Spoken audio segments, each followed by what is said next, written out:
मार्गशीर्ष महालक्ष्मी व्रत कथा। भारतवर्ष के सौराष्ट्र देश में द्वापर युग की यह कहानी हुई है। सौराष्ट्र में उस समय भद्रश्रवा नाम के राजा थे। ये पराक्रमी राजा थे। उनकी रानी का नाम सुरत चंद्रिका था। रानी दिखने में सुंदर और सुलक्षणा थी तथा पतिव्रता थी। उन दोनों को 7 पुत्र तथा उसके बाद एक कन्या का वरदान मिला था। कन्या का नाम श्याम बाला था। एक बार महालक्ष्मी जी के मन में आया कि जाकर उस राजा के राजप्रसाद में रहे। इससे राजा को दुगनी धन दौलत की प्राप्ति होगी और वह इस धन दौलत से अपनी प्रजा को और सुख दे पाएगा। गरीब के घर अगर रहे और उसे धन दौलत प्राप्त हो तो वह स्वार्थी की तरह केवल अपने ऊपर ही खर्च करेगा। यह सोचकर श्री महालक्ष्मी जी ने बुरही ब्राह्मण स्त्री का रूप धारण किया। हाथ में लाठी लिए लाठी के सहारे रानी के द्वार तक पहुंची। यद्यपि उन्होंने बुरी औरत का रूप धारण किया था, पर उनके चेहरे पर देवी का तेज था। उन्हें देखते ही एक दासी सामने आई। उसने इनका नाम धाम काम धर्म पूछ डाला। वृद्ध ब्राह्मण का रूप धारित माता लक्ष्मी ने कहा, बालिके, मेरा नाम कमला है, मेरे पति का नाम भुवनेश है। हम द्वारिका में रहते हैं। तुम्हारी रानी पिछले जन्म में एक वैश्य की पत्नी थी। वह वैश्य गरीब था। दारिद्र्य के कारण हर रोज घर में झगड़े होते थे तथा उसका पति रोज उसे मारता था। इन बातों से तंग आकर वह घर छोड़ धक्कर चली गई तथा वन जंगल में खाली पेट भटकने लगी। उसकी इस दुर्दशा पर मुझे दया आई। तब मैंने उसे सुख संपत्ति देने वाली श्री महालक्ष्मी की कथा सुनाई। मेरे कहने पर उसने श्री महालक्ष्मी का व्रत किया। श्री महालक्ष्मी प्रसन्न हुई, उसकी गरीबी दूर हुई।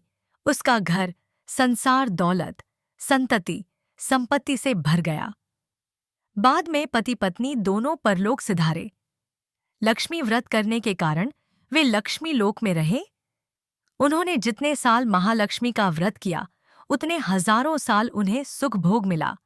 इस जन्म में उसका जन्म राजघराने में हुआ है, परंतु वह श्री महालक्ष्मी का व्रत करना भूल गई है। उसे यह याद दिलाने में यहाँ आई हूँ। बुढ़िया की बातें सुनकर दासी ने उन्हें प्रणाम किया तथा श्री महालक्ष्मी का व्रत किस तरह किया जाए इस बारे में पूछा। बुढ़िया रूप धारण किए हुए श्री महालक्ष्मी माता ने दासी को पूजा की विधि तथा महिमा बताई। इसके बाद वह दासी माता को प्रणाम कर रानी को बताने अंदर चली गई। राजवैभव में रहते हुए रानी को अपने ऐश्वर्य का बहुत घमंड हुआ था। संपत्ति तथा अधिकार की वजह से वह उन्मत्त हो गई थी। दासी द्वारा बताई गई बुढ़िया की कहानी सुनकर वह आग बबूला होकर राजद्वार पर आकर बुढ़िया रूपी श्री महालक्ष्मी पर बरस पड़ी।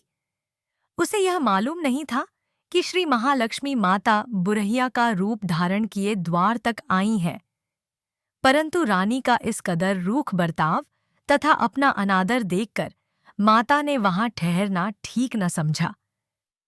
वे वहां से चल पड़ी। राह में उन्हें राजकुमारी श्यामबाला मिली। उन्होंने श्यामबाला को सारी बात बताई। श्यामबाला ने अपनी ओर से श्री महालक्ष्मी माता से क्षमा मांगी। माता को उस पर दया आई। उन्होंने श्यामबाला को श्री महालक्ष्मी व्रत के बारे में बताया। उस दिन अघन मार्गशीर्ष माह का पहला गुरुवार था। श्यामबाला ने परम श्रद्धा से श्री महालक्ष्मी का व्रत रखा। फलस्वरूप राजा सिद्धेश्वर के सुपुत्र मालाधर से उसका विवाह हुआ। वह धन दौलत ऐश्वर्य वैभव से मालामाल हो गई। पति के साथ ससुराल में आनंद से दिन बिताने लगी। इधर श्री महालक्ष्मी का रानी पर प्रकोप हुआ। फलस्वरूप राजा भद्रश्रवा का राज्य एवं राजकरोबर नष्ट हो गया। यहाँ तक कि खाने के लाले पिड़ीडी किएच गए। ऐसी हालात में एक दिन रानी ने राजा से निवेदन किया, हमारा दामाद इतना बड़ा राजा है, धनवान है, ऐश्वर्यशाली है, क्यों न उसके पास जाए, अपना हाल उसे बताए, वह जरूर हमारी मदद करेगा। इस बात पर राजा भद्रश्रवा दामाद के पास रवाना हुए। राज्य में पहुंचकर एक तालाब के किनारे थोड़ी देर विश्राम लेने के लिए ठहरे। तालाब से पानी लेने आते जाते दसियों ने उन्हें देखा। उन्होंने विनम्रता से उनकी पूछताछ की। जब उन्हें यह मालूम हुआ कि वे रानी श्यामबाला के पिता हैं, तो दौड़ देते हुए जाकर उन्होंने रानी को सारी बात बताई। रानी ने दासी के हाथ राज परिधान भेजकर बड़े ठाठ से उनका स्वागत तथा आदर सत्कार किया, खान पान करवाया। जब वे लौटने लगे तो सोने की मोहरों से भरा प्रवाह जब वापस लौटे तो उन्हें देखकर रानी सूरज चंद्रिका खुश हुई। उन्होंने सोने की मोहरों से भरे गद्दे का मुंह खोल पर हाय भगवान, गद्दे में धन के बदले कोयले मिले। यह सब श्री महालक्ष्मी के प्रकोप से हुआ। इस प्रकार दुर्दशा में और कई दिन बीत गए। इस बार रानी स्वयं अपनी कन्या के पास गई। वह दिन अगहन माह का अंतिम गुरुवार था। श्यामबाल ने श्री महालक्ष्मी का व्रत किया, पूजा की, अपनी माता से भी व्रत करवाया। इसके बाद रानी अपने घर आई। श्री महालक्ष्मी का व्रत रखने पर उसे फिर से अपना राजपाट, धन दौलत, ऐश्वर्य प्राप्त हुआ। वह फिर से सुख, शांति, आनंदमय जीवन बिताने लगी। कुछ दिनों बाद राजकन्या श्यामबाला अपने पिता के घर आई। उसे अपने घर देखकर सूरज चंद्रिका को पुरानी बातें याद आई। यहीं कि श्यामबाला ने अपने पिता को गद्दा भर कोयला दिया था और उसे तो कुछ भी नहीं दिया था। इसी कारण श्यामबाला को पिता के घर आने पर उसका कोई आदर आतिथ्य नहीं हुआ, बल्कि अनादर हुआ। पर उसने इस बात का बुरा नहीं माना। अपने घर लौटते समय उसने पिता के घर से थोड़ा नमक ले लिया।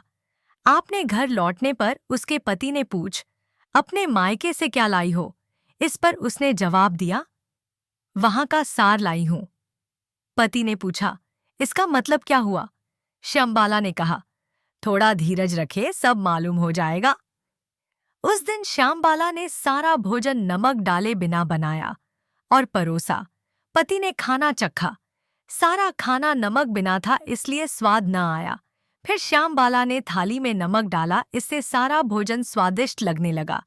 तब श्यामबाला ने पति से कहा, यही है वह मायके से लाया हुआ सार।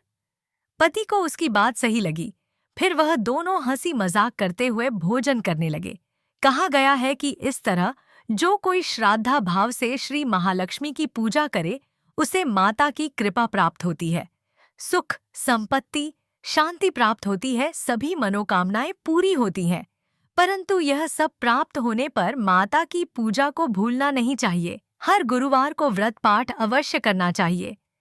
इस तरह श्री महालक्ष्मी की महिमा भक्तों की मनोकामना पूरी करती है।